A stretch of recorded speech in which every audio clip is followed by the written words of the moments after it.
ಕಾಂಗ್ರೆಸ್ನ ಸಚಿವ ಸಂಪುಟದಲ್ಲಿ ಮಹಿಳೆಯರಿಗೆ ಪ್ರಾತಿನಿಧ್ಯ ನೀಡದಿರುವ ಕ್ರಮವನ್ನು ವಿರೋಧಿಸಿ ಬಿಜೆಪಿ ಸದಸ್ಯರು ಇಂದು ಪ್ರತಿಭಟನೆ ನಡೆಸಿದರು. ವಿಧಾನಸೌಧದ ಆವರಣದಲ್ಲಿರುವ ಭುವನೇಶ್ವರಿ ಪ್ರತಿಮೆ ಮುಂದೆ ವಿಧಾನಸಭೆ ಮತ್ತು ವಿಧಾನ ಪರಿಷತ್ ಸದಸ್ಯರು ಪ್ರತಿಭಟನೆಯಲ್ಲಿ ಭಾಗವಹಿಸಿದ್ದರು. ಈ ವೇಳೆ ಮಹಿಳೆಯರಿಗೆ ಸಚಿವ ಸಂಪುಟದಲ್ಲಿ ಪ್ರಾತಿನಿಧ್ಯ ನೀಡದಿರುವುದು ಮಹಿಳೆಯರಿಗೆ ಮಾಡಿರುವ ಅವಮಾನ ಎಂದು ಆಕ್ರೋಶ ವ್ಯಕ್ತಪಡಿಸಿದರು.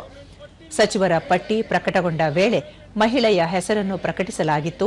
ಆದರೆ ನಂತರ ಆ ಹೆಸರನ್ನು ಕೈಬಿಟ್ಟಿರುವುದು ಅವಮಾನಕರ ಸಂಗತಿ ಎಂದು ಪ್ರತಿಭಟನಾ ನಿರತರು ಆರೋಪಿಸಿದರು. ಬಳಿಕ ಆರ್ ಅಶೋಕ್, ರಾಜ್ಯ ಮತ್ತು ದೇಶದ ಜನಸಂಖ್ಯೆಯಲ್ಲಿ ಮಹಿಳೆಯರು 50% ಇದ್ದಾರೆ. ಮಹಿಳೆಯರಿಗೆ ಸಮಾನ ಅವಕಾಶ ಹಾಗೂ ಸೂಕ್ತ ಪ್ರಾತಿನಿಧ್ಯ ದೊರೆಯಬೇಕು. ಆದರೆ ಕರ್ನಾಟಕದಲ್ಲಿ ಕಾಂಗ್ರೆಸ್ ಸರ್ಕಾರವೇ ಮಹಿಳೆಯರಿಗೆ ಪ್ರಾತಿನಿಧ್ಯ ನಿರಾಕರಿಸುವ ಮೂಲಕ ಮಹಿಳಾ ಸಮುದಾಯಕ್ಕೆ ಅಗೌರವ ತೋರುತ್ತಿದೆ ಎಂದರು. ಅಣ್ಣ ಬಸವಣ್ಣನವರ ನಾಡು ಹಾಗೂ ತಾಯಿ ಅಕ್ಕಮಹಾದೇವಿ ಜನಿಸಿದ ಪುಣ್ಯಭೂಮಿ ಕರ್ನಾಟಕ.